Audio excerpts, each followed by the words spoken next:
If in fact we haven't met, my name is Eric. I'm the lead pastor here at Laurelwood. We're thankful that you chose to spend your Sunday here worshiping with us. We're in kind of a two-part series through Philippians 3, and we'll kind of get you acquainted there. But what I really want to talk to you about today is really getting stuck. It's a familiar thing that I'm sure we're all have had an experience of. My first experience being physically stuck, I can't seem to remember, but I'll tell you, I do remember being stuck in the Northwest. I'm from California and Sacramento, go Kings. And so came here, loved the beaches. They're very similar to what they are in California. They're a little bit prettier. But when I got here, people said, you have to go to this place called Long Beach. I'm like, Long Beach, like Snoop Dogg? He's like, no, not that kind of Long Beach. Long Beach, Washington. I'm like, oh, the only Long Beach I know is down south. But they said, you got to go to Long Beach because you can drive your car on the beach. And I was like, okay. And so I won't tell who, but we started this trek and we went toward Long Beach. And I remember we were on the way toward the beach and they said, okay, here's the key. You have to just keep your eye focused on the hard sand that's packed down. And if you stay on that, you'll be fine. Okay. And so we're driving, and on the left side, there's kids. It's always going to be like that, of course. There's kids playing and people having picnics. It's not a day where no one's around. Everyone's there. On the other side, people are hanging out, and we're following this big road onto the beach with cars that are parked. And I remember the driver looked ahead and saw cars parked, and he swore that that the tide came in and pulled the car. I'm sure there's no way that was the case, but I'm sure he was nervous. And as soon as he saw that, he stopped. And he said, oh, no. And he turned to the left. And as soon as he turned to the left, our wheel got off the hard part of the sand and onto the regular sand. And we got stuck. And I remember what we were going to do. The problem is it was like getting stuck in a drive-thru. The people couldn't go around us, nor could we back out. And so what we did is we got out and we started digging, and people just looked at us. And thankfully it was one man, Californian, thank God, who stopped and said, let me help you out. And he pushed us out. And in that moment, that's the first and last time I'll probably ever go to Long Beach, Washington. But I say that because I'll tell you, the reason we got stuck is because at some point we stopped focusing on what they told us. They said, if you keep focused on the hard sand, just stay on that, keep your eyes there, and it'll be okay. We got kind of surrounded with all the other stuff, and we got stuck. And I say that because in our lives, the truth is, that is one of the reasons we often get stuck. At some point, we're going along. We have our target, our goal fixed. But something happens. We get sidetracked. We kind of get off the rails. And before you know it, we find ourselves in the ditch. And brothers and sisters, I want to encourage you that Christian people thousands of years ago got stuck just like you and I. But thankfully, by the Holy Spirit, God wrote this letter in this section to help us get unstuck. And so I want you to take your Bible with you, please, and open to Philippians chapter 3. If you need a Bible, there should be one down in the seat back pockets. If you flip your bulletin over, you should see the page numbers. And kind of as we're going there, let me just kind of unpack for those who are new with us where we've been. Is Paul, we're looking at Paul's writing to a church that he planted along with, with Timothy and Luke on the second journey in Philippi.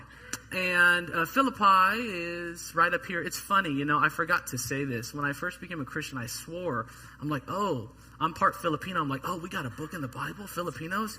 But it's just Philippians. So, but yeah, Philippi. So, yeah, there you go. And so, Philippi, it was a Roman colony. And we'll get into this more, but there's some unique advantages that the I was almost going to say the Filipino, the Philippian people had that was causing them to get stuck.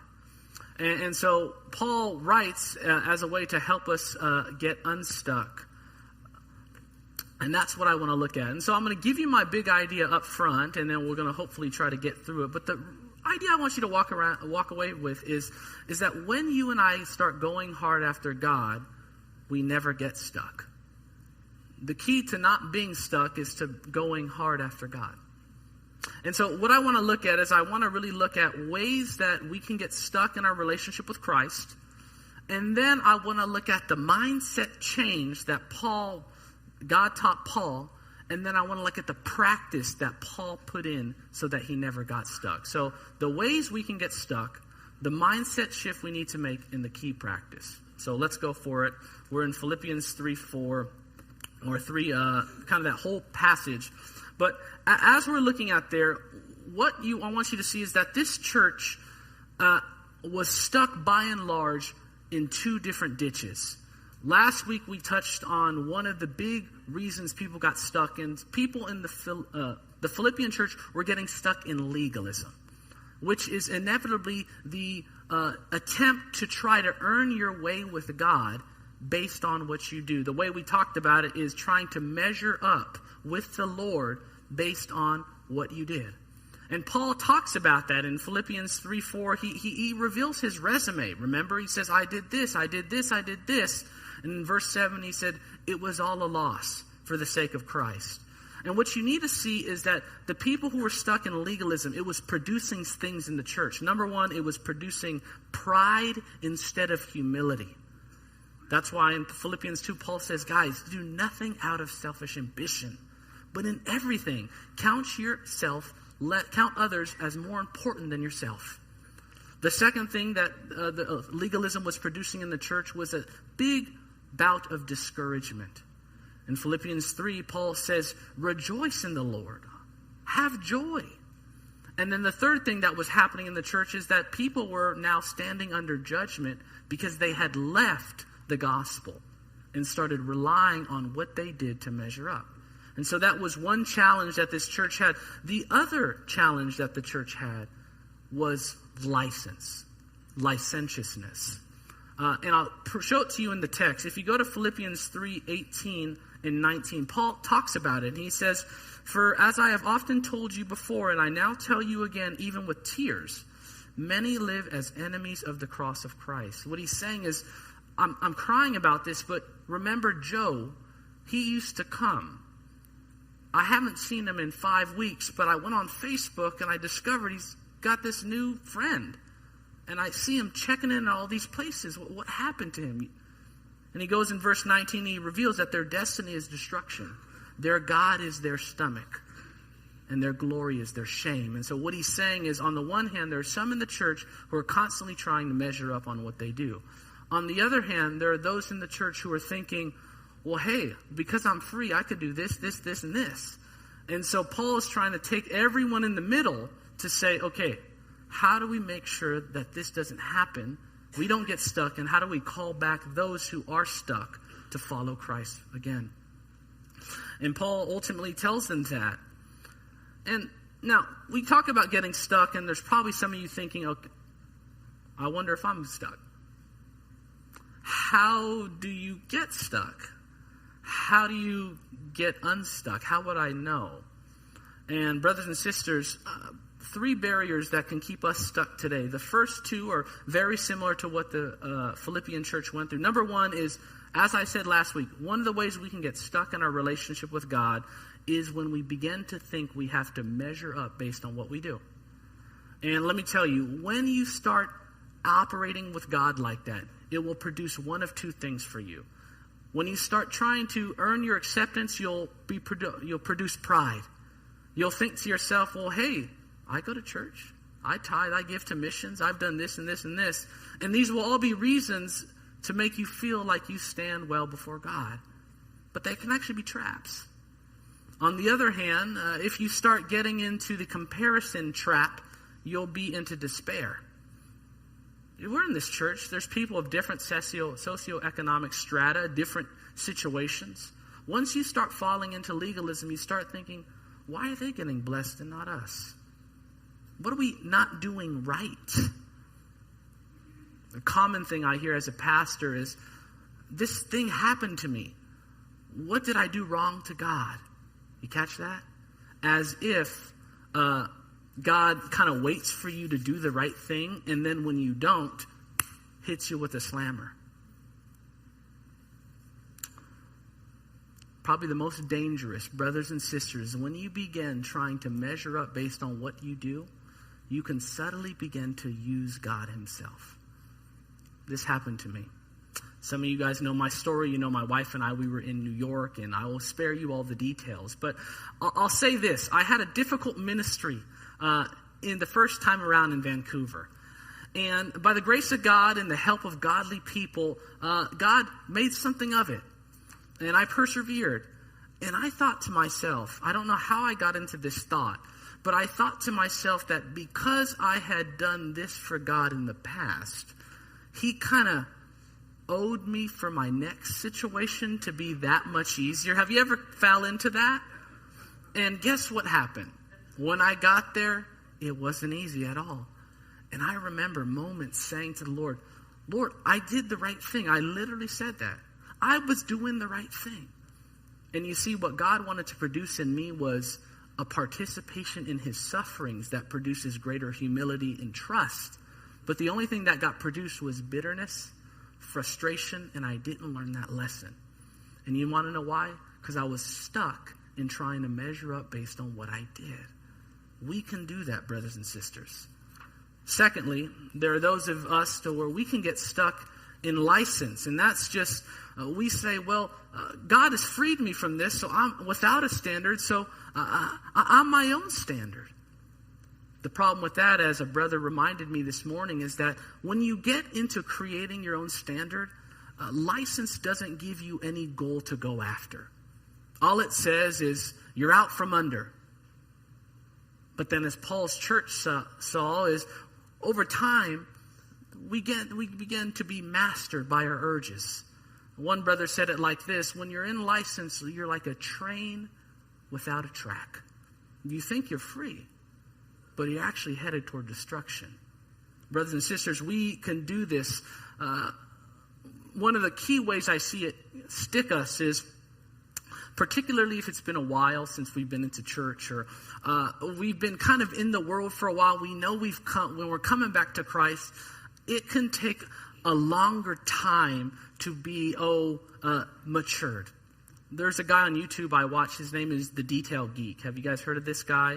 He's got 3.8 million followers, but he cleans cars for a living. And some of the worst cars you would ever imagine.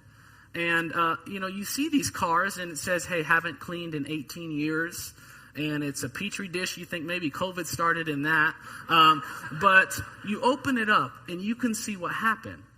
Over time, the driver started eating food and had a freedom, right? I'm free to enjoy my burger in there.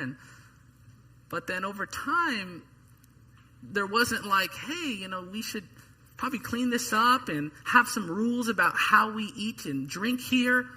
And over years, you can tell that after a while, this freedom ended up enslaving the person. And by the time it gets to that car washer, it takes forever to pull the stain out. Brothers and sisters, when we go into license, God always loves us, but it takes so much longer to experience the freedom and transformation in Christ, because we often have all this gunk that is painful to wash off. And so this is a second way. So legalism, license. Let me give you the third way in which we can get stuck. That is, I would call, things that have been done to us. Relational wounds. This person said this to me. It was 10 years ago when I walked into the church and he looked at me funny. I don't go back. These things sting deep. They could be either silly things or very big things. But they stop us from progressing. And what I want you to see is that the problem with these barriers is that when we're in legalism, when we're in license, and when we're stuck in our relational wounds, we ultimately are not pursuing Christ, but we have ourselves at the center. The legalist pursues himself. He thinks that he'll feel better once he gets his resume things. The licensed person ultimately is driven by their urges. And those with relational wounds are saying that my pain is greater than anything God could have taken care of. And so in seeing this, we've seen the barriers that keep us moving forward. One is legalism, a second is license, a third is relational wounds. Now I want to look at the key mindset and practice to get unstuck. Let's take a look. Paul begins in Philippians 3:12, and he says this, "Not that I have already obtained all this, or have already arrived at my goal." Now when he says all this, if you go right up, you'll remember verse 8? He says, "What is more, I consider everything a loss because of the surpassing worth of knowing Christ Jesus my Lord." What he's saying is, I want to experience Christ more, not that I just want to know him. I want to experience his power in my life. And so Paul's saying, guys, I've been trying at this, but I haven't got there yet. And he's ultimately telling the church to go back to God and stop going after themselves. That's a statement. Not that I have obtained this yet. Do you know what he's done at this point? By the time of this writing, Paul has been saved for at least 2 decades. On his first mission trip, he planted a church with a friend named Barnabas in Galatia.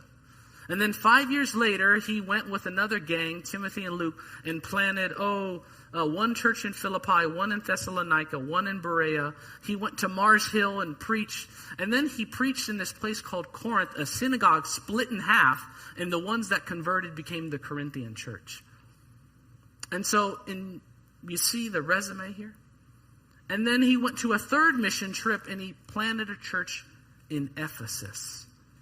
And so what he's saying is, after having been saved for 20 years, with this long of a resume, I can tell you, I haven't completely experienced the fullness of going hard and knowing Christ yet. What's the key? The key, brothers and sisters, is that Paul has a difference of mindset than those who are stuck. The legalist is stuck in trying to prove he's okay with God. The licensed person is trying to enjoy his freedom. Paul says, my goal isn't even to plant the churches, but my goal is to experience Christ. That's my mindset. That's what I want to press on. Take a look at verse 12. You see how he says, I want to take hold of that for which Christ Jesus took hold of me. You see that? What he's saying in that moment is he's saying that something happened in Damascus Road. You see, when I got converted, Paul's saying it's not just that God needed another guy to preach. He had enough. It's not just that God showed pity on me and needed to start over. But what he ultimately did there is he showed me how much he loved me. For I was so far gone that I was killing his own people that he sought me out to turn me around. What kind of God would take hold of me when I was that far gone? So why would I not want to take hold of him? Quite simply, he's saying, I've never left the love that Jesus had for me. I never moved on from it. I've never gotten focused on what I'm going to do. I've always thought about, sure, it's great that I'm preaching. Sure, it's great that I'm doing that. But it's even more that God would show his love for me to save me, an enemy to him.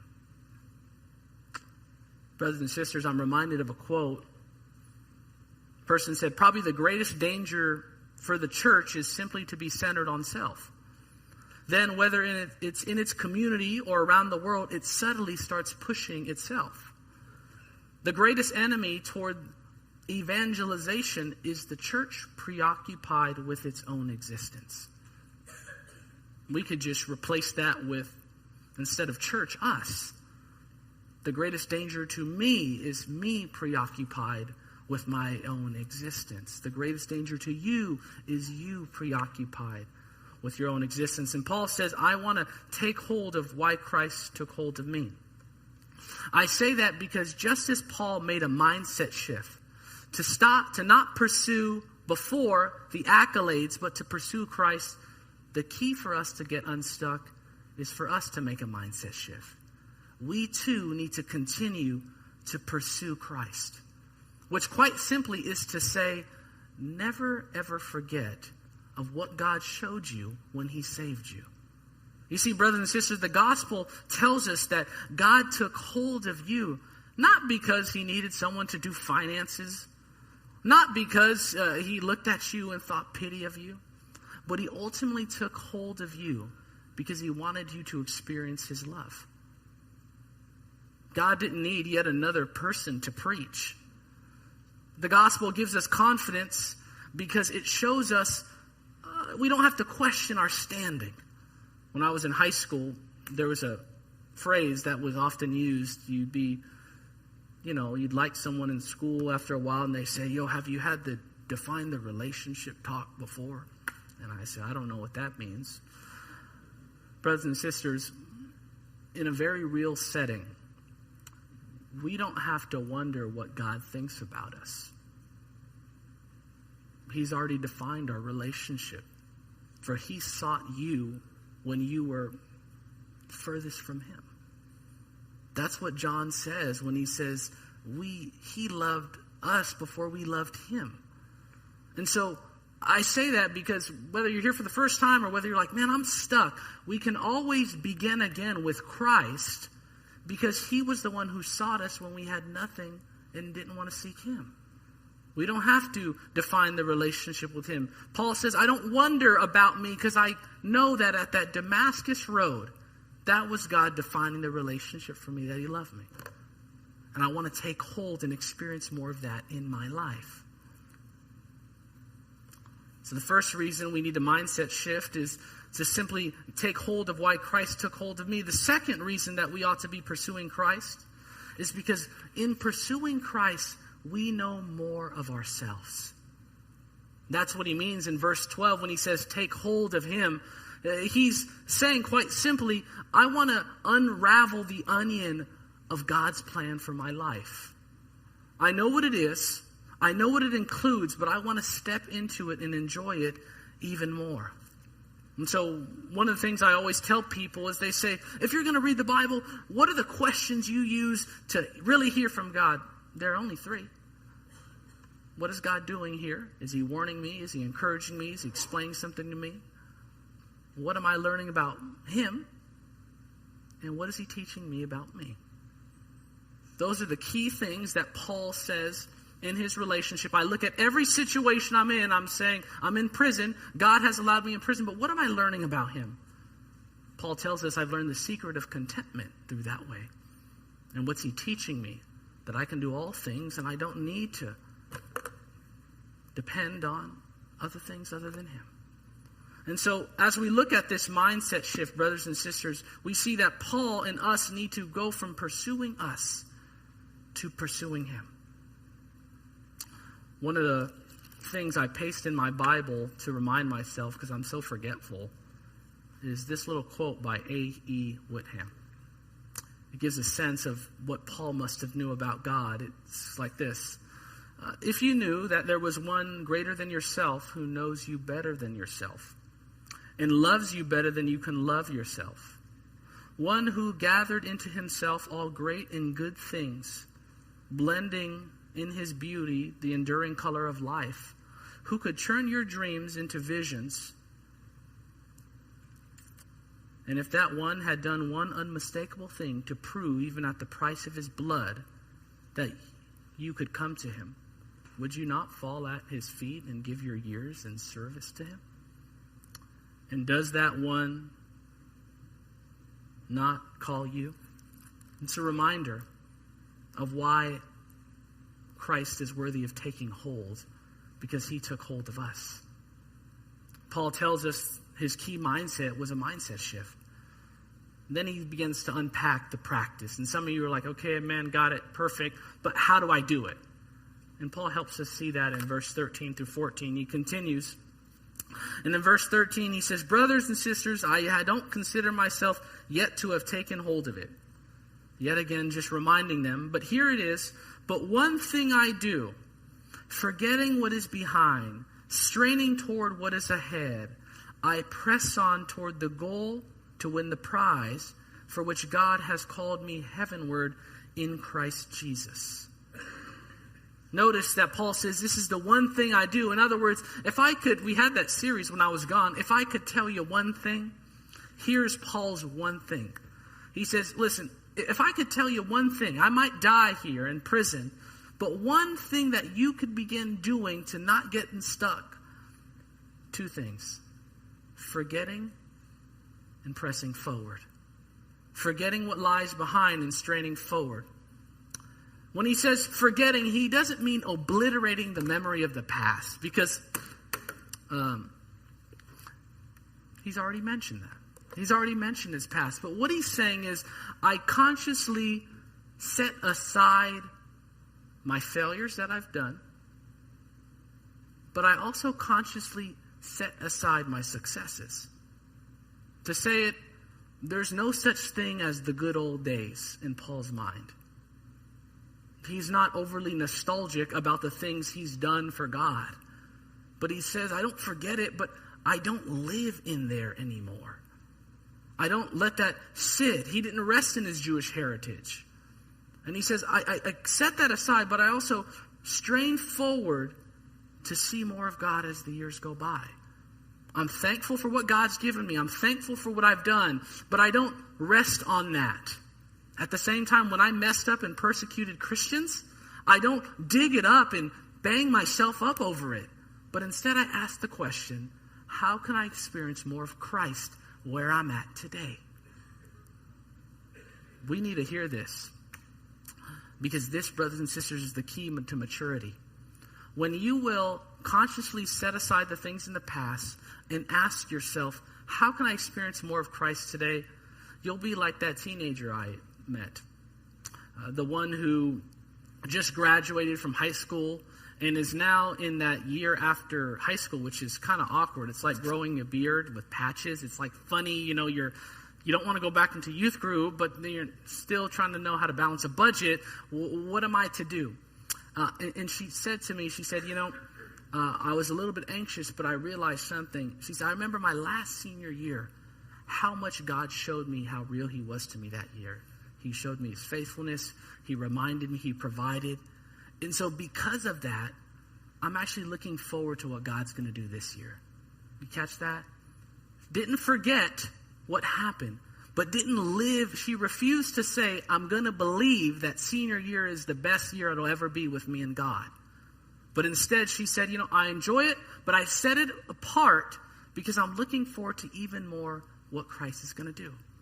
So that she was able to enter something with joy. How much do we need to do that? How often is it that we can nurse the failures in the past? Or if you're in license, rest on the things you've done 30 years ago. But instead, when you set aside and strain forward, that's when you get to experience joy in spite of what's happening. Another way, when we do this, we don't rest on the things we did in the past. One of the things I'm grateful about, the example Coach John gave, is during his last week, couple weeks, we were teasing him, and we were like, hey, what are you going to do? You going to sleep till noon? Or, are you going to watch Matlock or Gunsmoke? And he's funny. And he said to me, this is what I think I'm going to do. Take it off, spend some time with my wife. We have some trips planned out. But I'm really most excited about spending the time and then praying and seeing what God has next for me. Whether that be where to serve, whether that be how to be used. Because I know that I'm not retiring. God just is moving me to something next. Oh, I want a church that would think like that. A church that would say, I love what God did, but I'm not living in the past like that, but I'm stepping forward to see what he has next. But instead, I think we can be like that budding teacher I met in New York. Spent a year training to be a math teacher. And I'm not a teacher. I mean, not an elementary teacher, but he went to do student teaching. And, hey, you're in there with middle school, which is tough, and he did middle school math. Certain people can't even spell division there. They don't know if an 8 is a 4 or 4 is an 8. And he said he just had such a horrible experience One time that when I finally met him, I said, hey, you just graduated teacher. Are you going to be applying for jobs? He said, nah, I think I'm going to do something else. I said, well, why? He's like, dude, I did student teaching, and it's bad. And I just thought to myself, here's somebody who let past failures prevent any possibility for God to transform that. Instead of forgetting and straining forward, he just fell off. I don't want you to be like that.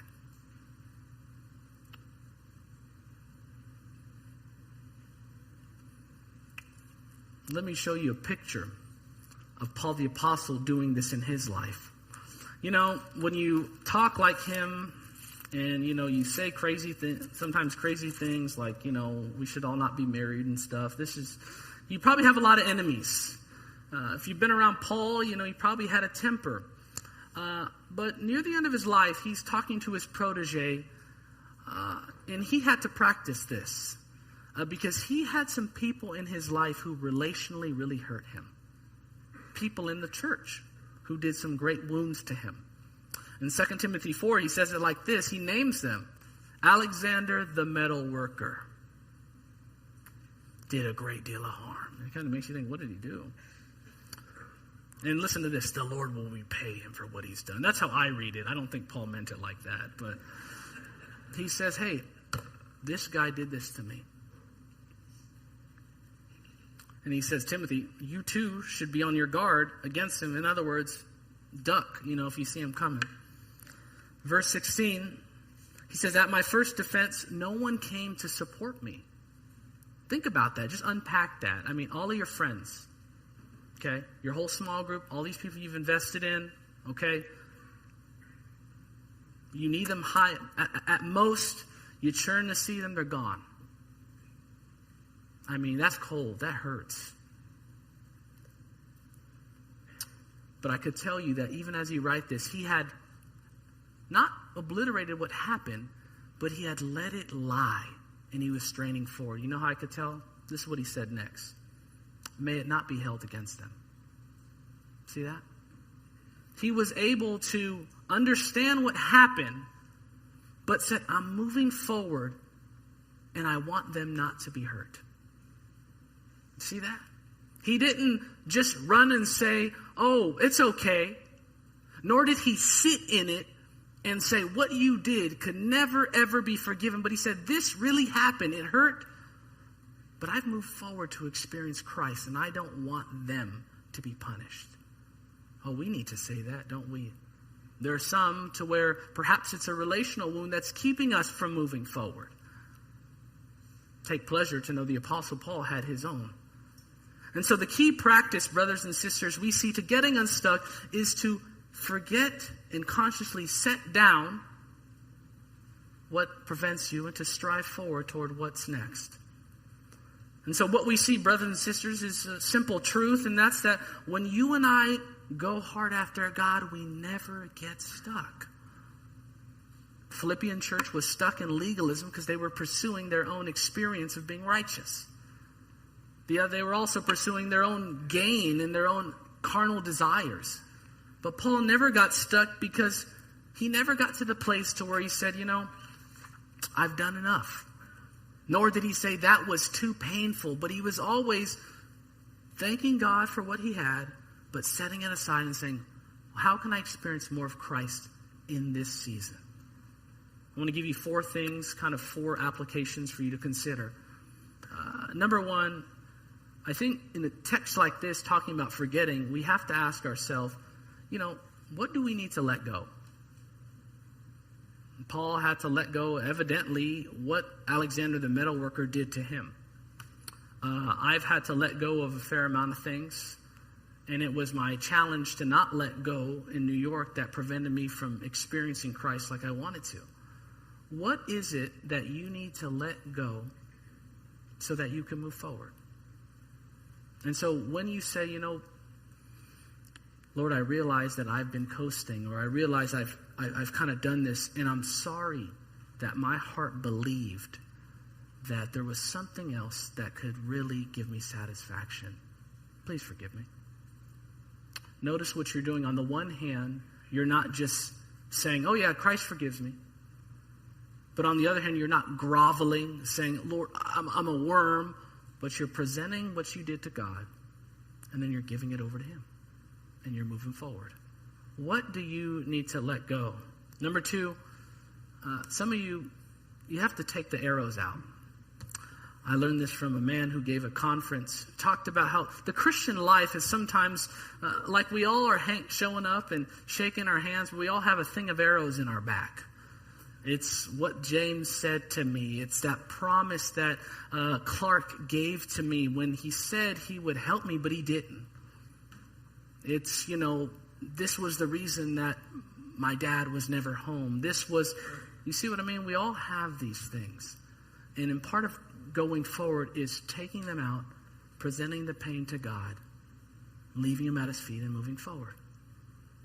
Not ignoring it and saying, oh, it's okay, I'll just run faster and stronger and harder, because you won't. Nor sitting in it and saying, this is so great that Christ couldn't take care of this. Take the arrows out. Number 3, press on, brothers and sisters. Press on. Some of you, I talked to a guy, he's like, man, I'm in Leviticus. I don't even know how to say these names. And I said, what'd you do? He said, I moved to Proverbs. I said, praise God, But I said, praise God, because here it is. Younger believer, right? He did not let kind of a difficult thing of Scripture, his understanding, stop him from pursuing Christ. He's like, I'm not sure yet about this, but I'm going to continue to strain forward to know more of him. Wherever you're at, you need to press on. If you're serving, it's like, this is ugly. I mean, it feels like I'm growing out my hair. It's like some days it's good, some days it's not. Press on, sister. Some of you, you're at home and, a big, faithful, spiritual father or mother is not around. And you're like, man, what am I going to do? Press on. When you open that Bible and you say, Lord, what are you teaching me? What are you showing me about you? What are you showing me about yourself? And you begin to do that every single day. You begin to take those steps to press on.